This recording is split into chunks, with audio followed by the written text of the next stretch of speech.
இன்றைய நாள்ல நாங்க ஒரு மகத்தான ஒரு மனிதருடைய கொடியை ஏத்திட்டோம். கொடியை ஏத்தி இந்த இடத்துல நாங்கெல்லாம் உட்கார்ந்து இருக்கிறோம். எதுக்காக வேண்டி? அந்த மகத்தான மனிதரை பத்தி சொல்றதற்காக வேண்டி. எதுக்கு சொல்றது? அந்த மகத்தான மனிதருடைய அன்பு நமக்கு தேவை. மட்டுமல்ல, அவங்க என்ன வழியை தேர்ந்தெடுத்தாங்களோ அந்த வழியை நாங்க எடுக்கணும். இந்த கொடியேற்றும் போது நிறைய பேர் வருவாங்க. அந்த கொடிக்காக வேண்டியே தியாகம் செஞ்சு வருவாங்க. அந்த கொடிக்கு யாரெல்லாம் தியாகம் செய்யறாங்களோ அவங்க எல்லாம் கெட்டு போக மாட்டா, அவங்க எல்லாம் துப்பாக்கியசாலியாக மாட்டாங்க, பாக்கியசாலியாகிடுவாங்க. கஸ்வத்து முஅத்தால சையதுனா ஜாஃபர் ரலியல்லாஹு அன்ஹு ஸல்லல்லாஹு அலைஹி வஸல்லம் அவங்க கையில கொடியை கொடுத்தாங்க. இஸ்லாமிய கொடி, லா இலாஹ இல்லல்லாஹ் முஹம்மதுர் ரசூலுல்லாஹ் என்று எழுதப்பட்ட கொடி. அந்த கொடியை கையில கொடுத்தாங்க.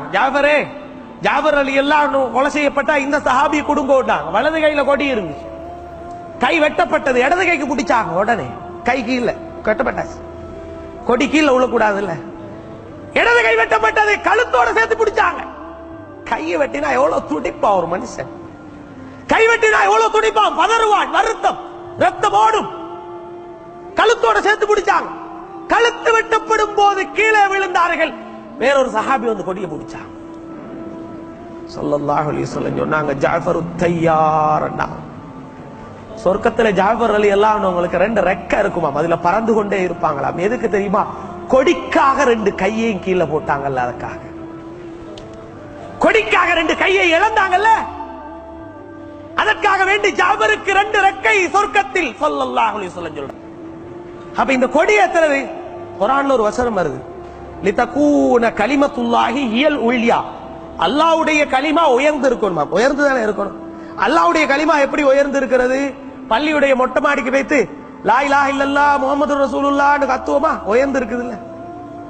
எப்படி உயரும்? உயர்வதற்கு பல வழி இருக்கிறது. அந்த வழிகளில் ஒன்றுதான் லா இலாஹ இல்லல்லாஹ்னு கொடி ஏத்துறது. ஏறித்தானே இருக்குது மேல. நீ அதை கீழே போடணும்னு நினைச்சா கலிமத்துல்லாவை கீழே போடணும்னு நினைக்கிற, அல்லாஹ்வுடைய கலிமாவை கீழே போடணும்னு நினைக்கிறாய். நாம் உயர்த்த வேண்டும் என்று நினைக்கிறோம். அதனால நாங்க செய்யற வேலையை நம்ம யோசிக்கணும். என்னன்னு சொன்னா, மகத்தான வேலை. கொடிக்காக வேண்டி தியாகம் செய்யறோம். கொடிக்காக வேண்டி சிலவங்க ஊர்கள்ல இருந்து வருவார். வந்தா அந்த ஜாஃபரு தய்யார் மாதிரிதான் இருக்கும் நாம.